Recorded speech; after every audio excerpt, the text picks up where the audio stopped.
Radio Classique, l'invité de Bernard Poirette. Et l'invité ce matin est Jean-François Toussaint, professeur de physiologie à l'Université de Paris. Monsieur Toussaint, bonjour. Bonjour.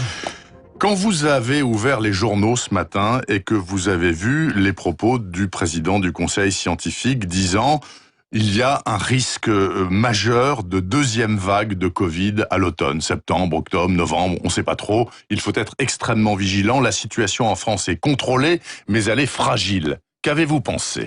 J'ai pensé à ce que le président du Conseil scientifique avait dit le 7 juin, oui. Il y a à peine 2 mois, en disant il n'est pas sain qu'une structure créée de toutes pièces pour résoudre des problèmes dans l'urgence perdure. Et il avait annoncé la fin de ses travaux en juillet.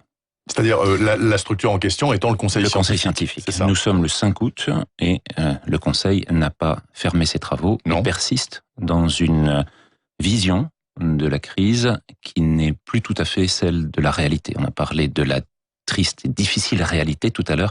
Il faut l'observer, il faut la regarder. Elle n'est pas celle qu'annonce le Conseil scientifique successivement avec des deuxièmes vagues en avril avec le relâchement, une deuxième vague en mai avec le déconfinement, une deuxième vague en juin avec la fête de la musique. Nous en sommes à la 22e vague maintenant probablement et nous ne sommes donc absolument pas dans la réalité sur laquelle nous venons de voir à nouveau moins d'une dizaine de décès chaque jour en France alors que nous en étions à 1400 au mois d'avril. Donc si je vous entends bien, professeur Toussaint, vous ne croyez pas à l'hypothèse d'une deuxième vague à l'automne. Comment argumentez-vous ?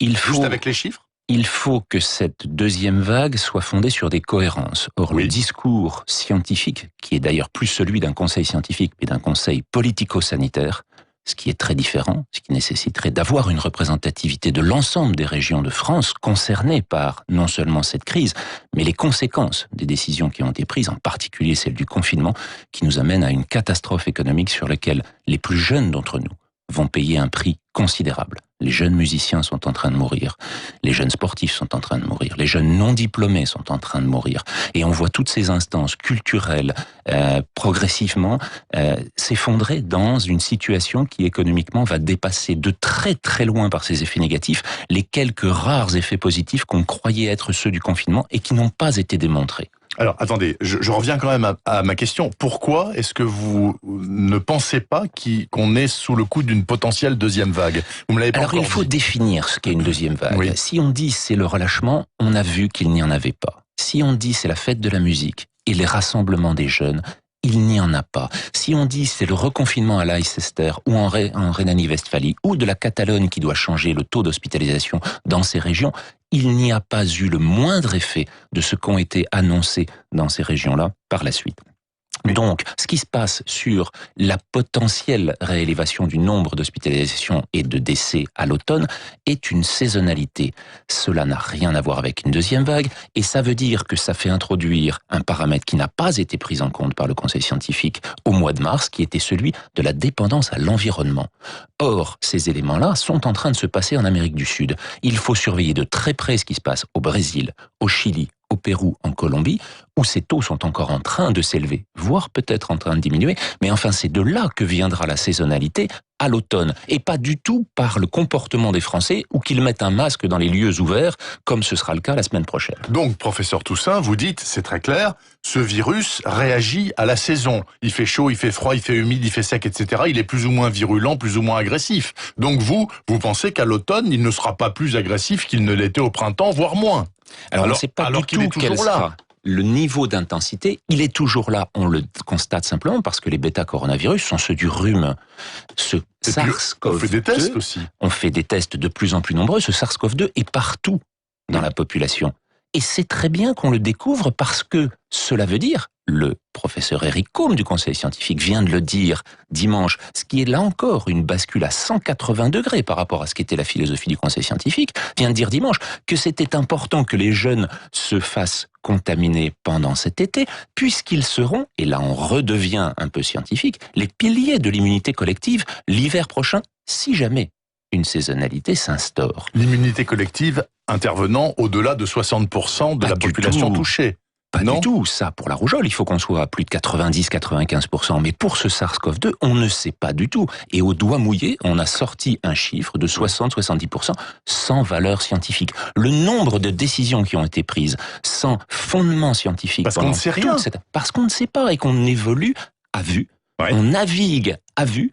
Que l'on soit scientifique, politique ou autre, on ne sait pas ce qui se passe. Et progressivement, les connaissances arrivent, et donc on voit bien que la réalité, comme je le disais tout à l'heure, s'impose à tous les scénarios qu'on a pu proposer. Le seul problème, c'est que le seul scénario retenu par le Conseil scientifique a été celui de l'apocalypse. Alors, je vous entends bien, je suis un peu dérouté parce que c'est une parole qui est différente du trend ambiant en général, professeur Toussaint. Le masque pour tout le monde, bientôt sur les quais de Seine, déjà dans les grandes villes, etc.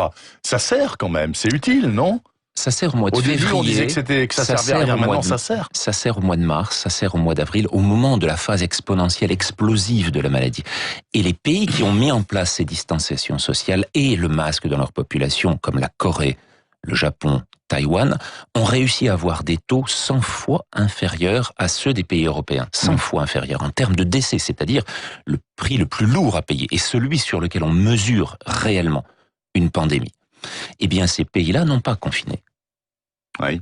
Et d'autre part, ces masques qui étaient utiles au moment de la propagation la plus importante du virus ne le sont plus du tout lorsqu'on est dans une phase molle, dans laquelle on a... Aujourd'hui, on est en moule. En ce moment, une forme pandémique faible dans lequel on a des contaminations non suivies de réaugmentation de l'hospitalisation. Quand vous annoncez l'augmentation du nombre de cas, qu'en est-il en Île-de-France? Demandez à Bruno Megarban, qui est le patron de la réanimation à la Riboisière. Que nous dit-il lundi sur CNews? Il nous dit simplement que sur 45 lits de réanimation, 40% sont des cas d'importation, c'est-à-dire des personnes qui ont été contaminées à l'étranger et qui reviennent en France parce que la compétence des hôpitaux franciliens est excellente, qu'elle est reconnue et que c'est grâce à cela aussi, comme ça a toujours été le cas pour les maladies infectieuses, par exemple à la Pitié-Salpêtrière, d'avoir des patients qui viennent de tous les pays pour pouvoir être soignés avec la meilleure médecine mondiale. Est-ce que vous savez, professeur Toussaint, est-ce qu'aujourd'hui,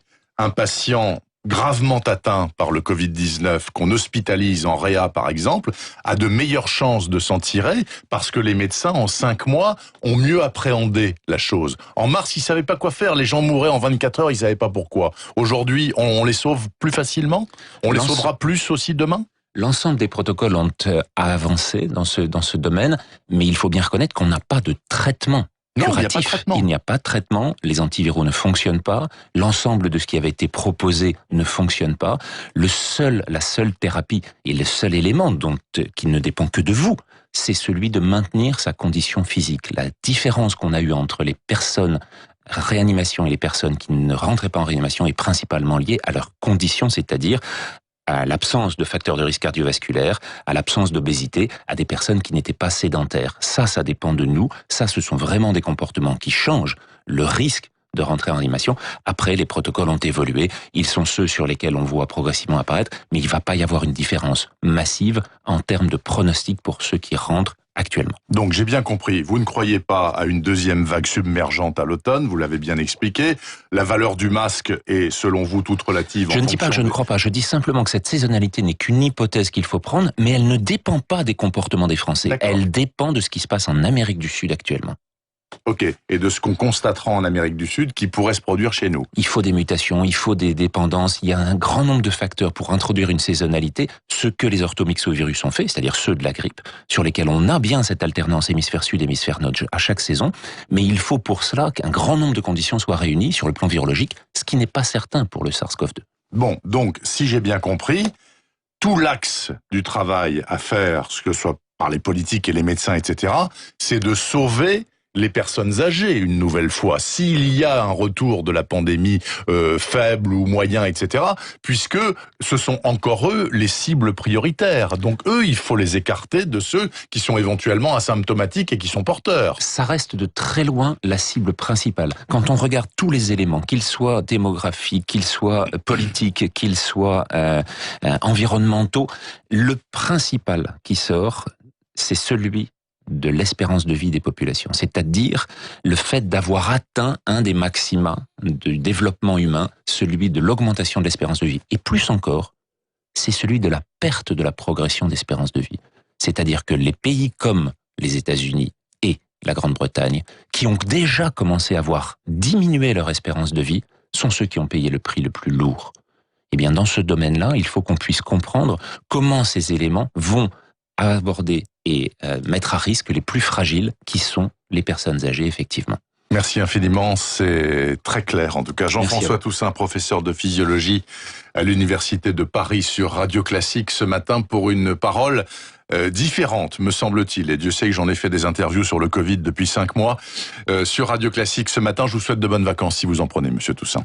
Il est 8h26 exactement. Laurent Saïm à suivre dans cette matinale d'information. Sa note américaine est aujourd'hui consacrée au souverain dédain de la Maison-Blanche pour le destin du Liban.